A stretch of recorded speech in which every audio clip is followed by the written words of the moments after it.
بسم الله الرحمن الرحيم قاف والقرآن المجيد بل عجبوا أن جاءهم منذر منهم فقال الكافرون هذا شيء عجيب أإذا متنا وكنا ترابا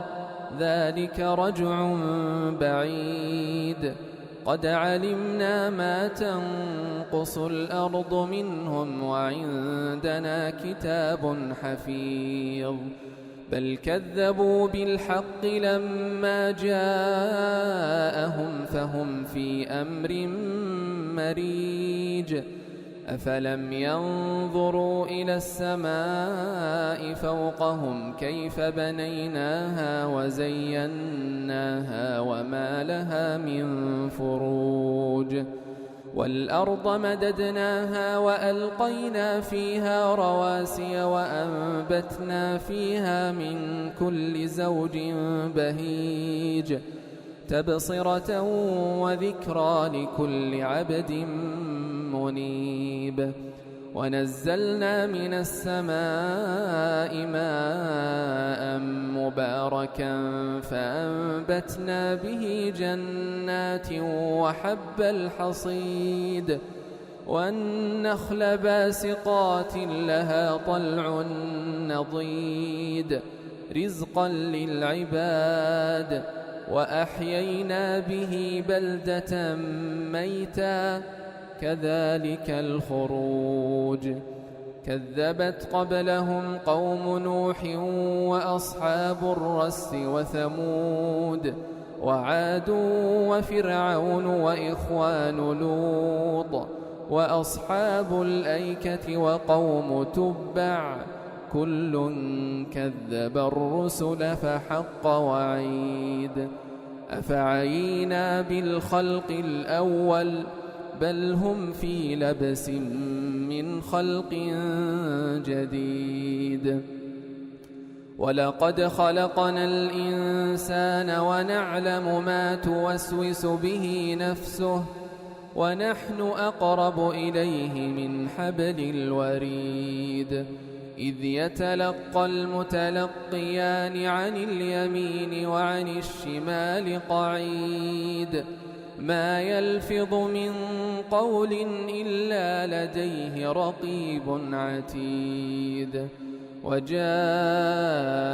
سكرة الموت بالحق ذلك ما كنت منه تحيد ونفخ في الصور ذلك يوم الوعيد وجاءت كل نفس معها سائق وشهيد لقد كنت في غفلة من هذا فكشفنا عنك غطاءك فبصرك اليوم حديد وقال قرينه هذا ما لدي عتيد ألقيا في جهنم كل كفار عنيد مناع للخير معتد مريب الذي جعل مع الله إلها آخر فألقياه في العذاب الشديد قال قرينه ربنا ما أطغيته ولكن كان في ضلال بعيد قال لا تختصموا لدي وقد قدمت إليكم بالوعيد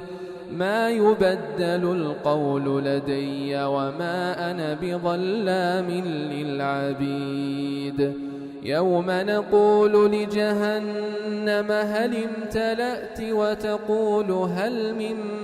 مزيد وأزلفت الجنة للمتقين غير بعيد هذا ما توعدون لكل أواب حفيظ من خشي الرحمن بالغيب وجاء بقلب منيب ادخلوها بسلام ذلك يوم الخلود لهم ما يشاءون فيها ولدينا مزيد وكم أهلكنا قبلهم من قرن هم أشد منهم بطشا فنقبوا في البلاد هل من محيص إن في ذلك لذكرى لمن كان له قلب أو ألقى السمع وهو شهيد ولقد خلقنا السماوات والأرض وما بينهما في 6 أيام وما مسنا من لغوب فاصبر على ما يقولون وسبح بحمد ربك قبل طلوع الشمس وقبل الغروب ومن الليل فسبحه وأدبار السجود واستمع يوم ينادي المناد من مكان قريب يوم يسمعون الصيحة بالحق ذلك يوم الخروج إنا نحن نحيي ونميت وإلينا المصير يوم تشقق الأرض عنهم سراعا ذلك حشر علينا يسير نحن أعلم بما يقولون وما أنت عليهم بجبار فذكر بالقرآن من يخاف وعيد